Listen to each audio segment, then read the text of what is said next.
اس گناہ کا نام ہے جوا کھیلنا۔ اللہ تعالیٰ نے قرآن کریم کے اندر اس بات کو بیان فرمایا، انما یرید الشیطان ان یوقع بینکم العداوۃ والبغضاء فی الخمر والمیسر۔ اللہ تعالیٰ ارشاد فرماتے ہیں کہ شیطان تمہارے آپس میں تمہارے درمیان دشمنی اور بغض کو پیدا کرنا چاہتا ہے، اور دشمنی اور بغض کے لیے جس چیز کا سہارا لیتا ہے یا تو وہ شراب ہوگی یا وہ جوا ہوگا۔ عربی زبان کے اندر خمر کہتے ہیں شراب کو، اور میسر کہتے ہیں جوئے کو۔ تو یہ دو اسباب ہیں جن کے ذریعے سے شیطان دو مسلمانوں یا دو انسانوں کے درمیان دشمنی اور بغض کو پیدا کرتا ہے۔ اس بنیاد پر اللہ تعالیٰ نے اس سے پہلے فرمایا، یا ایھا الذین آمنوا انما الخمر والمیسر والانصاب رجس من عمل الشیطان۔ ایمان والو، یہ جو جوئے کا معاملہ ہے یا یہ جو شراب کا معاملہ ہے یا یہ جو تیروں کے ذریعے سے فال نکالنے کا معاملہ ہے، یہ سارے وہ معاملات ہیں جو شیطان کی گندگی کے معاملات ہیں۔ ان معاملات سے اپنے آپ کو بچائے رکھو، کیونکہ ان معاملات کا جو نتیجہ ہے وہ بہت زیادہ خطرناک ہوتا ہے۔ اب یہ جو جوا کھیلا جاتا ہے، ہر زمانے کے اعتبار سے اس کی شکلیں بھی مختلف ہوتی ہیں اور اس کا طریقہ کار بھی مختلف ہوتا ہے۔ البتہ جو جوا کھیلنے کا جو وجہ ہوتی ہے یا جوئے کے اندر جو مقصد ہوتا ہے وہ ایک ہی ہوتا ہے، اور وہ ہے باطل طریقے سے، ناحق طریقے سے اپنے پاس مال کو، دولت کو جمع کرنا۔ چنانچہ اللہ قرآن کریم میں فرماتے ہیں، لا تاکلوا اموالکم بینکم بالباطل، کہ آپس میں ایک دوسرے کا مال ناحق طور پر نہ کھاؤ، جبکہ جوئے کی صورت میں ناحق طور پر ہی مال کھایا جاتا ہے۔ اب یہ جو جوا ہے، سرکار دو عالم صلی اللہ علیہ وسلم کا زمانہ یا اس کے بعد کے زمانوں میں اس کے طریقہ کار مختلف ہوتے تھے۔ اس میں شطرنج بھی آ جاتی ہے، اور اس میں جوئے کے اندر استعمال ہونے والے جو دوسرے گیم وغیرہ ہیں وہ سارے کے سارے آ جاتے ہیں۔ اب جب یہ شطرنج ہو یا جیسا کوئی بھی گیم ہو کہ جس کا مقصد مال ہتھیانا ہو، تو وہ جوئے کے حکم میں داخل ہو جائے گا، اور جب وہ جوئے کے حکم میں داخل ہوگا تو جوئے والے کے متعلق سرکار دو عالم صلی اللہ علیہ وسلم نے فرمایا، اس کا مقام یا معاملہ ایسا ہے گویا کہ خنزیر کے گوشت کے اندر یا اس کے خون کے اندر یہ اپنے ہاتھ کو ملوث کرتا ہے۔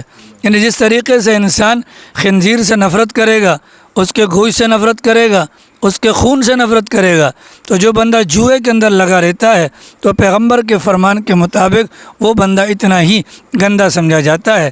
سیدنا علی المرتضی رضی اللہ تعالی عنہ کا گزر کچھ لوگوں کے پاس سے ہوا، وہ شطرنج کھیل رہے تھے۔ آپ لوگوں نے دیکھا ہوگا کہ جو شطرنج کی جو وہ ہوتی ہے، ایک اس کا بورڈ ہوتا ہے اور گوٹیوں کی جگہ پر ایک چیزیں بنی ہوتی ہیں، مورتیاں نما ہوتی ہیں۔ حضرت علی نے دیکھا تو فرمایا کہ تمہارے لیے اپنے ہاتھوں کو ان چیزوں کے اوپر لگانا اس سے کئی گنا بہتر ہوتا، تم آگ کا انگارہ اپنے ہاتھ میں پکڑ لیتے اور وہ بھسم ہو جاتا، مطلب وہ بجھ جاتا۔ تو یہ وجہ کیا ہے؟ وجہ یہ ہے کہ اس کے ذریعے سے جو چالیں چلی جاتی ہیں، ان چالوں کا جو مقصد ہوتا ہے اگلے کو ہرانا، اور اگلے کو ہرانے کے بعد ناجائز طریقے سے مال کو ہتھیانا۔ تو جوا کھیلنا یہ بھی گناہ کبیرہ میں سے آتا ہے۔ لہٰذا ہر وہ گیم کہ جس کے اندر شرط رکھی گئی ہو، ہر وہ گیم کہ جس کے اندر جیتنے والے کے لیے شرط رکھی گئی ہو، وہ جوئے کے حکم میں آئے گی۔ ہر وہ گیم حرام ہوگا کہ جس میں نماز وغیرہ فوت ہونے کا اندیشہ ہو۔ اگر کوئی ایسا گیم ہے کہ جس میں شرط نہیں ہے، لوڈو کھیلتے ہیں لوگ مثال کے طور پر، تو لوڈو کھیلنے کے اندر یہ کیرم بورڈ کھیلتے ہیں یا پٹی وغیرہ کھیلتے ہیں، اب اس کے اندر بھی باقاعدہ جوا لگتا ہے۔ اب موجودہ زمانے میں ایک جوئے کی مروجہ صورت ہے، جو سٹے کی پرچیاں ہوتی ہیں، نمبر لگتے ہیں، اللہ جانے اس کا کیا طریقہ ہوتا ہے، لیکن یہ تو بڑا جوا ہے۔ لیکن اگر زمینی طور پر دیکھا جائے تو یہ جتنے بھی گیم ہوں گے یا جتنے بھی کام ہوں گے جن میں شرط ہوگی جانبین سے کہ اگر میں جیتوں گا تو تو دے گا، تو جیتے گا تو میں دوں گا، تو گویا کہ یہ دوسروں کا مال ناجائز طور پر لینا ہوگا، تو ایسی صورت میں یہ گناہ کبیرہ کے زمرے میں آئے گا۔ اور اگر مال وغیرہ کی شرط نہ ہو تو جائز ہے، لیکن اگر نماز وغیرہ ضائع ہوتی ہے تو پھر بھی اس گناہ کے اندر یا اس گیم کے اندر مشغول رہنا یہ گناہ کا سبب ہوگا۔ چنانچہ کتابوں کے اندر آتا ہے کہ جو جواری ہوتا ہے نا، جواری یعنی جوا کھیلنے والا، یہ لوگوں میں سے سب سے زیادہ جھوٹا بندہ ہوتا ہے، سب سے زیادہ، کیونکہ جھوٹ کے بغیر کوئی چال کامیاب نہیں ہو سکتی۔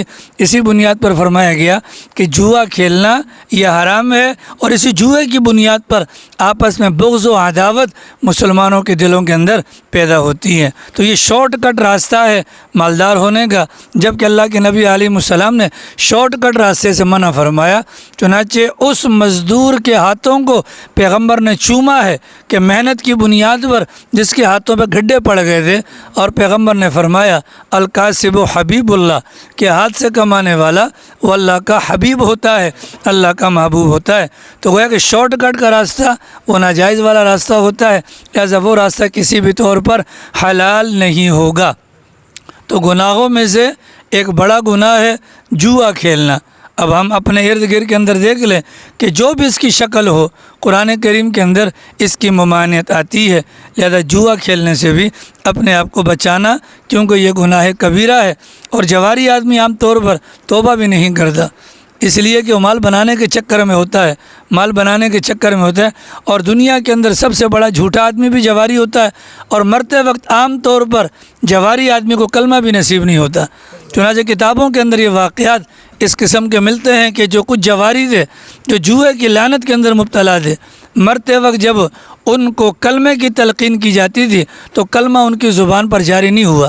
اب یہ جو شطرنج ہوتی ہے، شطرنج، اس کے اندر جو گوٹیاں ہوتی ہیں، اسی طریقے سے تاش کے اندر جو گوٹیاں ہوتی ہیں، ان میں ایک بادشاہ ہوتا ہے، ایک اکا ہوتا ہے، پتہ نہیں کیا کیا ہوتا ہے، تو کھیلتے ہوئے زبان پر کیا آتا ہے؟ بادشاہ مر گیا۔ کیا کہتے ہیں؟ بادشاہ مر گیا۔ جب بادشاہ مر گیا وہ کہتا ہے، تو اللہ تعالیٰ نے اس گناہ کی لعنت ایسی رکھی ہے کہ اس بندے کی زبان پر یہ جملہ ایسا پک جاتا ہے کہ مرتے وقت اس کی زبان سے یہی کلمہ نکلتا ہے۔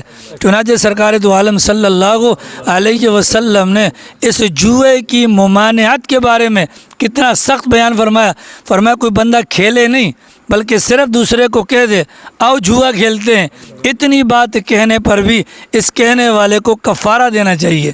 اس بندے کو کیا کرنا چاہیے؟ کفارہ، یہ صدقہ دینا چاہیے۔ اگر دعوت دینے پر اگر کفارہ ہے تو جو جوا کھیلتا ہوگا اس بیچارے کا کیا ہوگا، ہم اس کے بارے میں سوچ بھی نہیں سکتے۔